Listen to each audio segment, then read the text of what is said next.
Yo YouTube, on a 3 histoires sombres du rap, mais bien sûr une vidéo de Eden LZ. Donc on va écouter ça, like, share, subscribe, les bons bails toujours. Et puis on écoute 3 histoires sombres, Chez YouTube, Bresson. on raconte beaucoup d'histoires et d'anecdotes gravitant autour du rap. C'est aujourd'hui ce que je vais faire en vous racontant 3 histoires sombres que, je l'espère, vous ne connaissiez pas auparavant. Je préfère préciser, comme à chaque fois que je fais une vidéo sur ces thématiques, il n'y a absolument rien à glorifier dans tout ce que vous pourrez voir dans ces vidéos. Je suis simplement là pour vous partager des anecdotes sur Ah les ouais, rappeurs qui la m'ont choqué F quand je les ai d'Ababy et appris tous les Karis. jours. Et encore, sans jugement ni glorification. Mais avant de commencer la vidéo, j'ai été contacté par les NFT de Kobalade qui sortent aujourd'hui à l'heure où je sors la vidéo. J'ai accepté cette collaboration. Non, pas Eden. Ils ont eu Eden, les gars. Non, ça parle de NFT. Non, NFT de Koba. Eh, il y a eu une polémique aux States. C'est qui? Regarde, ils sont en train de se faire. Attends, c'est qui? Je pense que c'est Lil Yachty. Lil Yachty avec d'autres rappeurs. Ils étaient en train de promouvoir le coin, je pense que c'est Safe Moon. Et maintenant, il y a des poursuites en justice. Parce qu'il y en a qui ont trouvé que c'était un scam. Mais Safe Moon, est-ce que vous avez entendu parler de ce coin? C'est des rappeurs qui se sont mis ensemble. Ben, en tout cas, qui ont fait la promotion de ce coin. Et ça scam la plus... Ben, comme d'hab. Pump and dump. Tu vois ce que je veux dire? Mais là, ça... Je dis pas que c'est un scam, mais... Tu me parles de rappeurs, qu'est-ce qu'il y connaît en business? La plupart des rappeurs, ils sont signés dans un 360 deal. Ça les fait... Qu'est-ce que tu me chies, tu connais ton business? Si tu connaissais vraiment ton business, t'aurais pas signé en label, t'aurais tout fait en indé, t'aurais géré ta musique toi-même. Mais là, ça me sort des NFT. Et moi, je suis censé faire quoi? Les croire et les faire confiance. Avec mon oseille, mais bien sûr. Moi, je veux jamais je promote un coin pour scam mes gars. Ça fait trop bizarre. Tu vois ce que je veux dire? Pour parler de scam ladé. Je sais pas. Vous voulez voir ça va faire la promotion du coin. Mais je vais voir c'est quoi que ça parle. Je vais voir de quoi que ça parle. À 2 conditions. Le fait de pouvoir vous prévenir qu'il faut vous renseigner sur le sujet ainsi que sur les risques et de comprendre le fonctionnement des NFT avant de vous y lancer. Non, là, ça parle de risque. Ça te met un disclaimer en mode... Hey les gars, je fais la promotion de coin. Mais attention, tu te fais scam, c'est pas de ma faute. Moi, je fais juste en parler.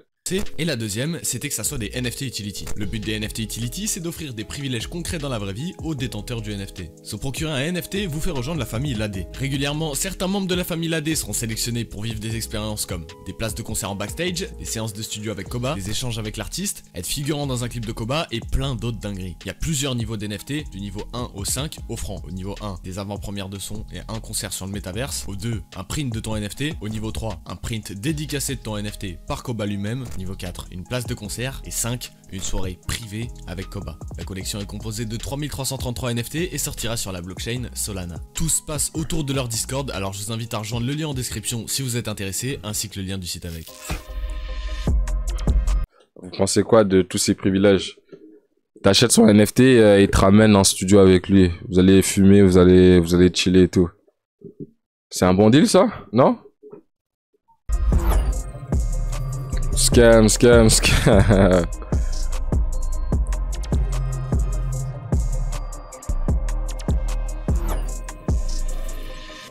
Ouais. C'est hardcore fan, tu vois ce que je veux dire. Je sais, j'ai pas eu le temps d'acheter un masque, je suis désolé, pardon. Est-ce que vous connaissez la F? C'est un très gros driller de Lyon qui s'est fait connaître avec ses séries de freestyle Appel masqué et non coupable. Il a eu également un clash avec Ziak sur le titre Félix Yusupov qui a beaucoup fait parler. Ça fait un petit moment que je l'écoute et il y a beaucoup de lyrics de ses sons et beaucoup de rumeurs autour de lui qui m'ont interpellé. Depuis donc la sortie de TNF3, son dernier album, j'ai pris la décision de me renseigner sur ce fameux rappeur. Fait mes petites enquêtes, trouvé 2-3 noms et je suis rentré en contact avec des gens qu'il connaît d'avant le rap et qu'il côtoie tous les jours afin d'en savoir plus. Et grâce à ça, j'ai reçu beaucoup d'informations à son sujet, des informations très Warren, il est né à Londres en 94 pour arriver à Villeurbanne très tôt dans sa jeunesse. Il y grandit, il fait sa vie comme n'importe quel enfant de son âge en vrai, jusqu'à ce qu'arrive la fin de son adolescence. La F va vivre un événement qui va le bouleverser. Ce fameux événement, c'est le décès tragique et brutal en pleine journée de son oncle, dans le quartier de la Paix à Lyon. Ces sources m'ont été données par des personnes qui ont grandi avec lui, et en vérité, c'est un secret pour personne. Il a énormément de familles en région lyonnaise, cette histoire, elle est connue des gens de là-bas. C'est malheureusement cette disparition qui va le faire plonger dans le grand banditisme avec son fameux binôme, un homme que tout le monde appellerait... Vous l'aurez compris, c'est un surnom que tout le monde lui donne à Villeurbanne, il s'appelle en vérité Et vous comprendrez bien évidemment que je préfère préserver son identité pour des raisons logiques. Donc, et lui, actuellement incarcéré pour 21 ans. C'est donc avec ce fameux acolyte 21 qu'il a ans, monté wow. une tournée de braquage en série. Tout ça jusqu'à son arrestation en 2011 où il se fera prendre pour le braquage d'un cash converter dans le centre-ville de Lyon. Un butin de 45 000 € et plus d'1 kilo d'or vont être récoltés. Le butin, lui, ne sera jamais retrouvé et 45 000 € et 1 kilo d'or.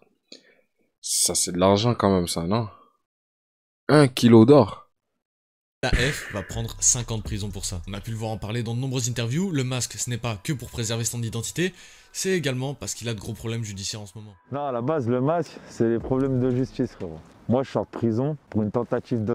J'étais en prison pour braquage aussi, j'étais en prison pour stupéfiants. J'ai une juge qui me cassait les couilles à ma sortie de prison. J'avais beaucoup de justificatifs à donner, les ci, les ça, donc voilà. Moi, je voulais rapper, comme j'ai dit tout à l'heure, parce que c'est ma passion, et c'est... Ça veut dire qu'il est en cavale, là? Le problème, il commence à être réglé. Il y a également d'autres éléments que j'ai, mais à partir de ce moment de la vidéo, je vais commencer à prendre des pincettes pour pas que la vidéo saute. Tout ce que je peux dire et montrer, c'est un article de journal datant de 2017 qui coïncide parfaitement avec mes sources. C'est donc supposément en 2017 que l'AF, accompagné de 2 autres membres de son équipe, ont ouvert le feu sur leur cible en plein centre-ville de Lyon, littéralement en face de la mairie du maire Gérard Collomb. Mais non! Oh my god, en plein centre-ville, en plus, devant la mairie. Faut vraiment être déterminé. Ça doit être un... Ça, c'est la vraie définition de abattre l'ennemi. Peu importe où est-ce que t'es, je vais venir t'attraper. C'est trop. Devant la mairie. Ils l'ont pas attrapé. Quand même. Ils tirent devant la mairie. Il doit y avoir des policiers à côté, non? Il coûtera presque la vie à cette personne. Cette attaque lui laissera des séquelles irréparables, le laissant en chaise roulante. La F a donc fait 7 ans de prison en tout, entre plusieurs allers-retours, bracelet, il est actuellement libre. Moi j'ai mes sources, mais je peux pas tout affirmer à 600%. En revanche, ce que je peux vous dire, c'est qu'il fait référence à cette fameuse chaise roulante dans Appel Masqué 10 et dans Alex Hunter. Big chaise roulante. Demande plus si ça va, toi. Demande si ça roule. Tu dis pas de point de stout sur la chaise. Oh. Demande plus si ça va, demande si ça roule. Oh, man. Roulant tête électrique, ils colleraient vraiment leur grand-mère. Je raconte ce qui se passe dans ma vie. Qu'est-ce qui se passe pour la rééducation? Encore pas Blégis, gros. Si vous voulez vous intéresser à ce qu'il fait, je vous conseille Appel Masqué 9, Non Coupable 5 et Félix Youssoupov, c'est très très chaud. Dans tous les cas, la F cette année, il est concentré sur la musique et plus de bif. Je lui souhaite de prendre un meilleur chemin dans la musique, concentré là-dessus et... Caris versus Dorso. Un artiste du 93, il s'appelait Dorso et ils avaient fait un feat qui s'appelait Napoléon. Je ressors de ces discours, armé comme dans un Tarantino. Je rafale jusqu'à ce que tu sois arrêté. Seulement, leur collaboration n'est pas restée simplement dans le rap, puisque des histoires de rue ont été évoquées par Dorso dans une vidéo qu'il avait publiée pour régler ses comptes avec Caris. Les deux rappeurs étaient plutôt proches, notamment dans la rue, là où Dorso racontait qu'il avait fait beaucoup pour Caris et qu'il l'aurait traité de fils de... Caris ne lui aurait pas donné de force, pas de partage, pas de première partie, pas de deuxième feat, enfin bref. Wow, les histoires de quartier, ça. Sortir la fameuse vidéo. C'est toi-même qui me dis quand le truc il sort, je vais le partager. De ta bouche, ta parole, gars. La parole dans la rue, c'est très important quand tu dis quelque chose à quelqu'un. Ta parole, gars, je vais le partager, gros. T'as pas parlé. C'est même pas une question de partage. Ça, c'est les histoires. Yamar versus Apache, tu vois ce que je veux dire? Dans la série validée. Oh, tu nous emmènes pas en showcase, on peut pas faire ta première partie? Ah, tu veux pas nous partager? Ah, tu nous boycottes? Tu boycottes des gars de ta cité? Oh. Le niveau de Caris, c'est comme si Drake, il allait partager tous les mecs avec qui il a grandi, qui se mettaient à rapper. C'est pas tout le monde qui peut avoir tu vois ce que je veux dire? Ce projecteur. Des fois, faut que tu fasses ton nom, toi seul, toute seule. Après, Drake, il fait ça. Pas avec tout le monde, t'es fou. Drake, il va fit avec des gars qui sont en montée, mais il va pas fit avec des gars qui ont rien à voir, là. Dorso, je sais même pas c'est qui, bro. C'est des codes, c'est des principes. 5 mois après, tu m'appelles, tu me dis je parle sur toi, je te dis c'est Beko, tu me dis c'est pas Beko. On commence, je t'explique les choses, tu commences à crier. Ouais, tu te fous de ma gueule, fils de... Or que tout le monde sait que ma mère elle est des gros. Mais t'es un gueudin. Et en parlant de briller, toi-même t'as fait le feat avec Booba et aujourd'hui t'as brillé. Parce que moi, personnellement, comment tu m'as pris, c'était comme si t'as vu, tiens, t'es peut-être le prochain. T'es pas venu me dire, ouais, une collaboration. Pour moi, comment tu m'as pris là, comment moi j'ai été pris. Parce que l'affaire c'est... Parce que les gens, je dis ça en connaissance un peu de cause. Les gens veulent un handout. Les gens veulent que ça le tombe sur leur mec comme ça là. Vas-y, donne l'argent, donne la force, donne tout ce que j'ai besoin pour percer. Tu vois ce que je veux dire? Ils veulent pas travailler pour. Frérot, rentre dans le studio, drop les bangers, Continue à travailler, bro. Fais-toi un nom par toi-même. Ça te donne pas un peu plus... Tu te sens pas un peu mieux quand tu sais que c'est toi-même qui est arrivé à cette position-là? Genre, t'as toi-même travaillé pour être rendu là. Attends, 2 secondes. T'as toi-même travaillé pour être rendu là, bro. C'est personne qui te l'a donné. Personne t'as sucé personne pour ça, bro. Là, t'es encore plus fier. Là, ça... Ok, Caris te fait un shout-out. Ok, maintenant tu pètes. Après quoi? Après, tu vas devoir remercier Caris pour la carrière qu'il t'a donnée, bro. Tu vois ce que je veux dire? Mais en fait, non. Je le vois, en fait, c'était comme si c'était une utilisation. Cette vidéo, elle, ne va pas tomber dans l'oreille d'un sourd puisque des snaps de Dorso où il s'est fait attaquer vont tourner. Certains ont dit qu'il était tombé dans le coma, d'autres ont dit qu'il était à l'hôpital. De nombreuses rumeurs sont sorties jusqu'à un tweet de Dorso avec une vidéo où il danse. En revanche, il confirme bien qu'il s'est fait attaquer par 14 mecs.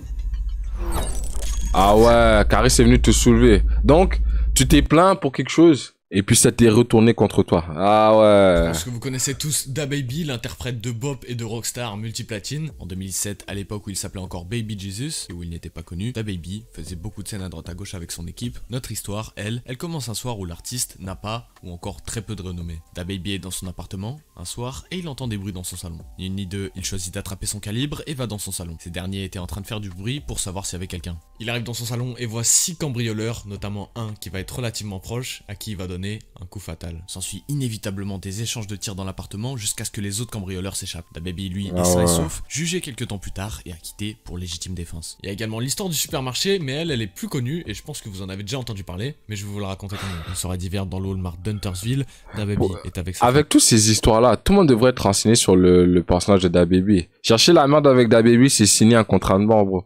Le mec l'a littéralement déjà tué un... Ça fait 2, ça. Un dans son salon, un au Walmart.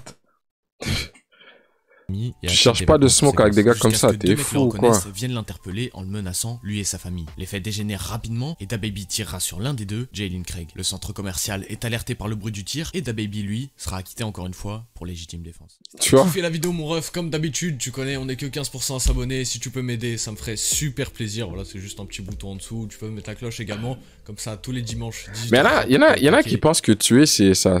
Bonne vidéo en passant. Il y en a qui pensent que tuer, c'est facile. Il y a des gens, il faut vraiment qu'ils popent des pills pour être capable de tuer, genre. Parce que ça vient te hanter par la suite. C'est comme, tu vois, il y a une expression, c'est qui dit ça? Rien ne se perd, rien ne se crée, tout se transforme. Donc l'être humain que tu as tué devient une âme, devient un esprit. Et puis il va venir te hanter, bro. C'est toi qui l'a assassiné, bro. C'est toi qui l'a enlevé la vie. Ça aura des percussions, tu vois ce que je veux dire? Mais c'est pas si facile. C'est pour ça que les gens, quand ils reviennent de l'armée, il y en a qui deviennent, il y en a qui perdent tu vois ce que je veux dire? Pas dire qu'ils deviennent fous, mais c'est limite ça, bro. Faut que t'ailles en thérapie, tu vois des bails, bro, c'est sombre, là. Tuer, c'est pas facile comme on le pense. Tuer, c'est pas juste c'est fini. Non, bro. Tu viens de littéralement enlever une vie. Il y avait quelqu'un qui avait une famille, quelqu'un qui avait peut-être des enfants, quelqu'un qui avait des objectifs de vie, que maintenant, c'est fini. Tu vois ce que je veux dire? Faut pas jouer avec ça, bro.